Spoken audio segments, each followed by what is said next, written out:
worries that for teenage boys now, they are so terrified of the consequences of putting a foot out of line. It was hard enough being a young teenager, working out how things are, working out how to do dating and all of that, without the terror that if you touch in the wrong place at the wrong time, you may find that your whole life is destroyed. See, I and there like is that far terror. too much. Well, I like that. As a mother of a teenage boy, I don't like Really? that That's the terror. most I do. malicious thing I've ever heard. That is I awful. think that men should be frightened I think to you'd touch feel women in a way differently that if you they're were, not if you comfortable were. with. But we're talking about Yeah, but we're not talking teenage about. years, We're not talking about. We're talking yeah, but about it's an young interesting thing children. that you see. I would say that attitude actually is part of the problem too. It is.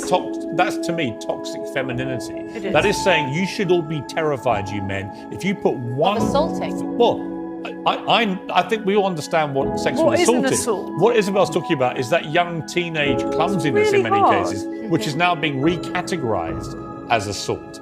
Is that a problem? It's not being recategorised as assault. It's always been assault. It's just we're finally talking about I don't agree it. with that. But I do think it's really hard for a 16, 17-year-old boy now in this environment to know even how to start they are all having some terrified. kind of physical relationship with a woman. Those good boys are all terrified. I know that from talking to my son. He's just like, I'm just not going there. Is that healthy? Yes, I The think other it is point- actually. I think it's better to not have a physical relationship than to have one that could ruin a woman's life. But then how do they ever start? Well, don't. If you're not 100% Don't. sure, What are we going don't. for? What are you going to have? A bunch of neutered Celebrate. boys who But never it's had. so obvious. We actually It's do sort have of that. like- Gen Z is having far less sexual relationships Yes, than any they ever are. before. It's true.